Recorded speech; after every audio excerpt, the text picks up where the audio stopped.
रजत बताइए।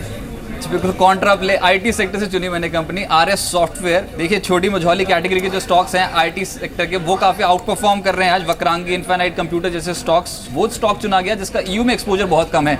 अमेरिका में एक्सपोजर ज़्यादा है, डोमेस्टिक आय काफ़ी स्ट्रांगली कंट्रीब्यूट करती है। देखिए पिछले कुछ अगर आप रिजल्ट्स देखेंगे तो एक कंपनी अंडर परफॉर्म कर रही है, लेकिन घाटे में होने के बावजूद डेट रिडक्शन पे कामकाज जारी थे, कंसोलिडेटेड आधार पर कर्ज मुक्त होती हुई नजर आई और निचले स्रोत से पिछले 2 हफ्ते में काफी स्ट्रांगली एक्यूमुलेट हुआ है ये पर्टिकुलर स्टॉक। अब जून के उच्चतम स्तर पे कामकाज कर रहा है, यहाँ से ये पुल बैक है, ये कंटिन्यू रह सकता है। और अगर किसी भी लिहाज से आने वाले समय के लिए मैनेजमेंट का फोकस बॉटम लाइन सुधारने पर रहा, मार्जिन पिक्चर इंप्रूव करने पर रहा, तो ये स्टॉक दौड़ जाएगा क्योंकि वैल्यूएशंस के आधार पर इंडस्ट्री में सबसे लो वैल्यूएशंस प्राइस टू बुक मात्र 1 के मल्टीपल, ईवी टू सेल्स 0.48 के आसपास का है। तो आरएस सॉफ्टवेयर अट्रैक्टिव बेट हो सकती है। मैं समझता हूँ पहले 109 111 के टारगेट के लिए अप्रोच करें इस पर्टिकुलर स्टॉक को। पोजिशनल तौर पर अगर पलटा तो काफी स्ट्रॉन्ग रैली दिखा जाएगा। आरएस सॉफ्टवेयर पर नजर रखें आप। आरएस सॉफ्टवेयर पर नजर रख के चलिए। ये मैं आप देखें स्टॉक ऑलमोस्ट 104.35 की ट्रैजेक्टरी में कारोबार कर रहा है। थोड़ी पोजीशन हल्की रखिएगा, लेकिन आप ये कर सकते हैं 104.40 का स्तर यहाँ पर है। ऑलमोस्ट डे हाई की ट्रैजेक्टरी में कारोबार कर रहा है। शुक्रिया रजत आपका फाइनल बैट का स्टॉक रिकमेंड करने के लिए। लेकिन इस बीच आप कोल इंडिया को देखिए, आशीष कोल इंडिया को देखिए। टेक्निकली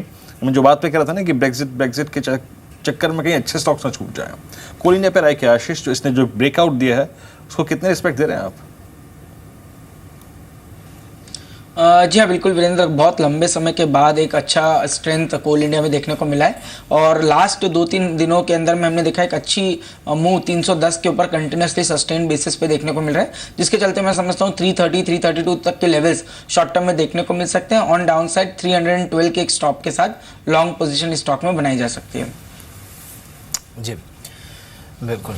राजेश, कोई और स्टॉक ऐसा है जो आपके रडार पर हो with in the auto ancillary space जिसमें इस ब्रेक्जिट के दबाव में गिरावट देखने को मिले तो आप बाइंग की सलाह देंगे? बिकॉज इसकी सूची, इस सेक्टर की सूची सबसे ज़्यादा लंबी है ऑटो एंसिलरी स्टॉक्स की फार्मा के बाद, जिनका डिपेंडेंस, एक्सपोजर और रिस्क तीनों है ब्रेक्जिट पर।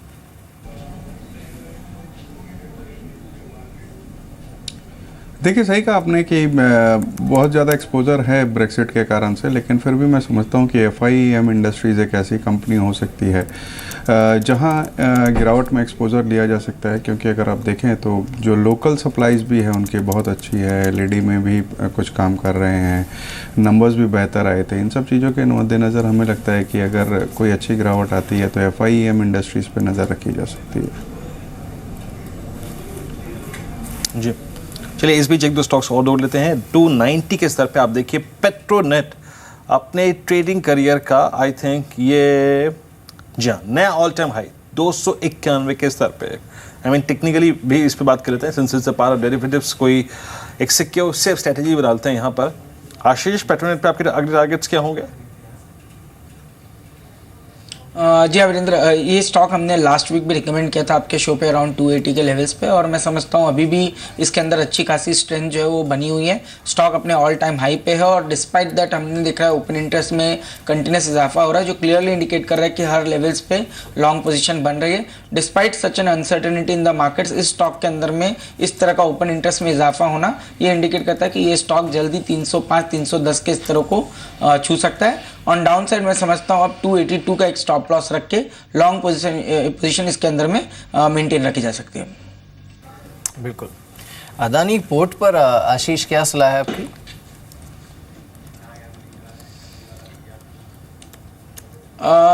मुझे देखिए इस स्टॉक के अंदर में कंटिन्यूसली एक हम देख रहे हैं रेंज बाउंड जैसा एक मूव बना हुआ है, और मैं नहीं समझता कि कोई बड़ा अप मूव या डाउन मूव के इसके अंदर में अभी कोई बड़ी संभावना बनती हुई नजर आ रही, क्योंकि लास्ट 8 दिनों से अंदर ये स्टॉक 210-11 की रेंज को ऊपर क्रॉस नहीं कर पा रहा है और डाउन साइड में 200 के लेवल्स को कंटिन्यूसली रिस्पेक्ट कर रहा है। तो मुझे लगता है ये रेंज जो है स्टॉक की बनी रहेगी।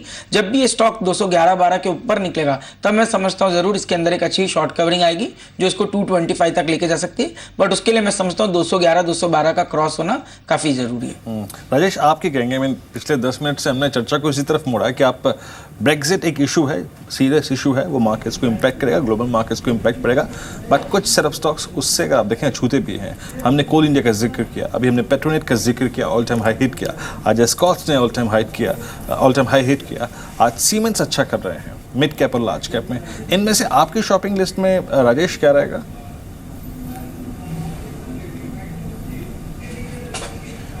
देखिए बहुत छोटी अवधि या ट्रेडिंग के पोजीशन के लिए इस वक्त मैं अवॉइड की सलाह दूंगा, लेकिन निवेश के हिसाब से जो स्टॉक्स आपने चुने हैं उस कैटेगरी में मैं एक स्टॉक को और रखना चाहूँगा, वो है REC का, रूरल इलेक्ट्रिफिकेशन का। अगर आप देखें तो 60 रुपये की अर्निंग आती है, इस बार 17 रुपये 10 पैसा डिविडेंड दिया है कंपनी ने, जिसमें 12 रुपये ऑलरेडी आ चुके हैं, 5 रुपये 10 पैसा अभी आने बाकी हैं। तो अगर आप डिविडेंड यील्ड भी देखें तो 10% के ऊपर की डिविडेंड यील्ड बैठती है। मुझे लगता है कि वैल्यूएशन के लिहाज से ये बहुत स्ट्रॉन्ग स्टॉक है। जो भी करेक्शन होना था ऑलरेडी हो चुका है।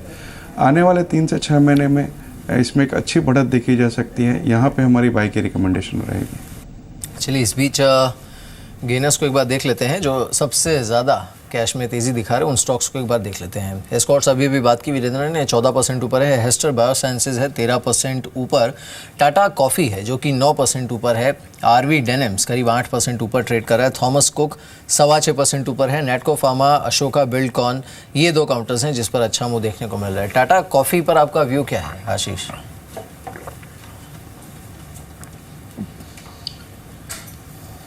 मीर इसके अंदर में एक अच्छा ब्रेकआउट हुआ है और मैं समझता हूँ कि ये थोड़ा सा सस्टेन रह सकता है मूव। कम से कम 120 तक की अपसाइड मुझे लगता है टाटा कॉफ़ी के अंदर देखने को मिल सकती है।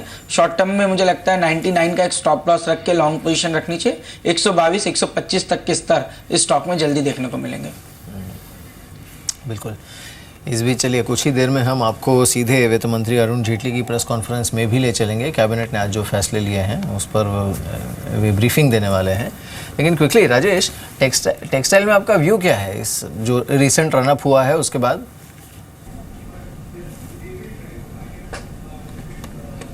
देखिए रिसेंट रनअप होने के बावजूद टेक्सटाइल ने एक लंबे समय तक अंडर परफॉर्म किया और मैं समझता हूँ कि बहुत सा वैल्यू कैचअप गेम अभी भी बाकी है।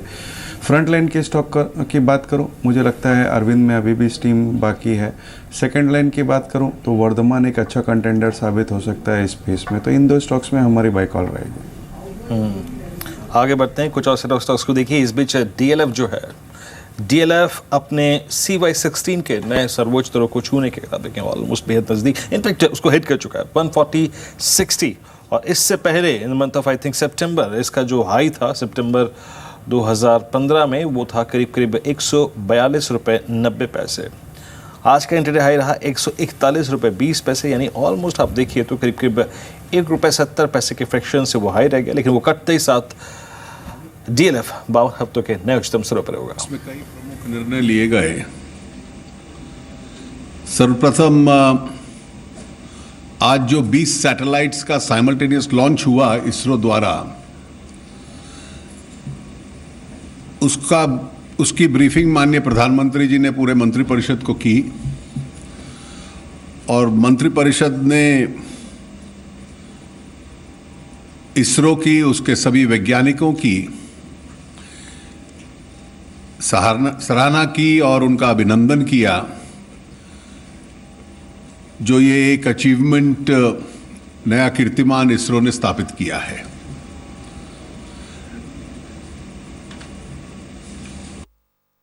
मैं प्रमुख निर्णय 2-3 आपको बतला देता हूं और उसके बाद एक प्रेजेंटेशन होगा। हुबली हॉस्पेट सेक्शन है 143.721 किलोमीटर्स का की 4 लेनिंग आज मंत्रिपरिषद ने अप्रूव की है। इसका टोटल खर्चा ₹2272.20 करोड़ है।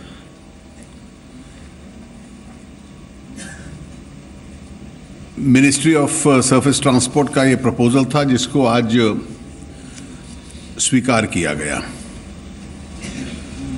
दूसरा एक महत्वपूर्ण प्रपोजल जो 15 वर्षों से चला आ रहा था, वो गंगा के ऊपर पटना में महात्मा गांधी सेतु है।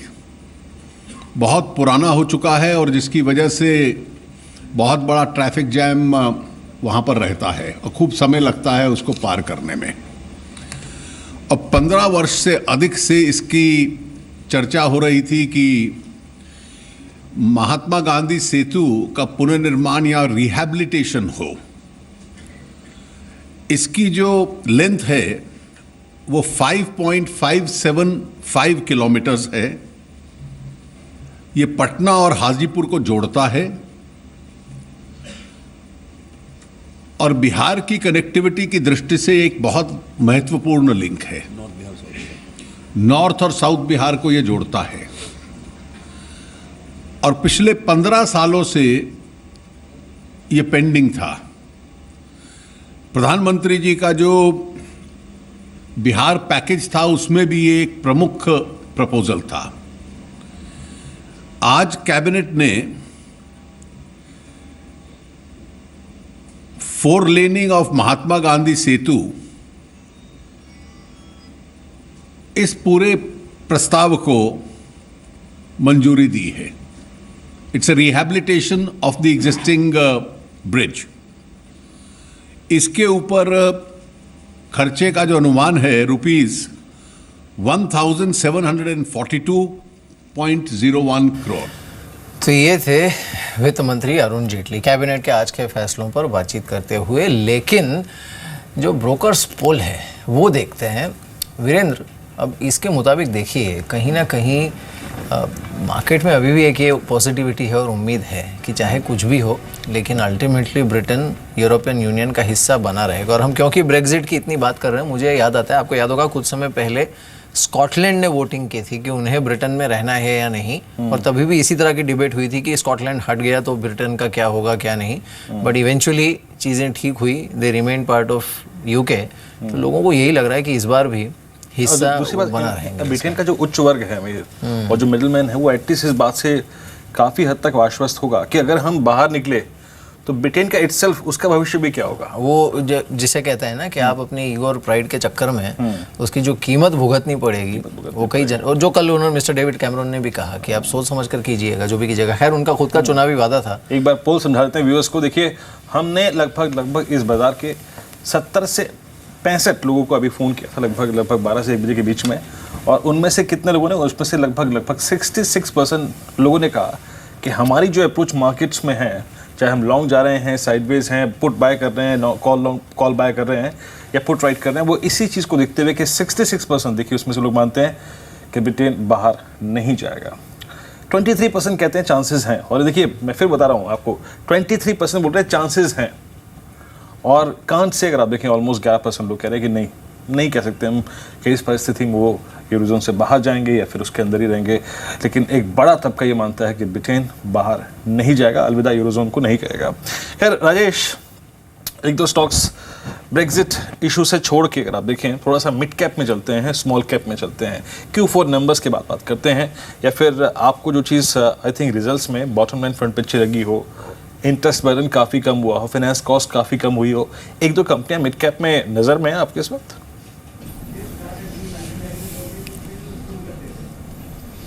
देखिए सिर्फ रिजल्ट्स की बात करूं तो कई कंपनियां हैं जिन्होंने बहुत अच्छे नंबर्स दिए। एक कंपनी की बात करूं लवेबल लॉन्जरी की, तो अगर आप नंबर्स पे ध्यान दें तो टॉप लाइन में 42% की बढ़त देखी गई और बॉटम लाइन में 138% की बढ़त देखी गई। डेट ऑलमोस्ट नील है कंपनी का।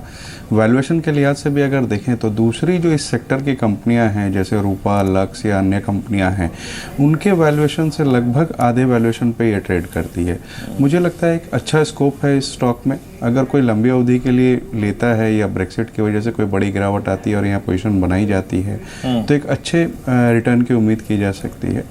दूसरी इसी कैटेगरी में एक अच्छे नतीजों वाली स्टॉक की अगर बात करूँ तो हुमाता की PPL का है, जो पहले पेपर प्रोडक्ट्स के नाम से जानी जाती थी। वहाँ भी नंबर्स बहुत बेहतर आए थे। पैकेजिंग के बाज़ार में ये काम करती है और इनके क्लाइंट लिस्ट में लगभग सारी FMCG कंपनियाँ हैं। कुछ ही दिनों पहले उन्होंने एक सब्सिडियरी को अपने मर्ज किया है जिसके कारण से इनका स्कोप बहुत बढ़ गया है। नंबर्स बहुत बेहतर आए थे और यहाँ भी हम बाइंग की सलाह दे रहे हैं 320 के टारगेट के साथ। जी हाँ।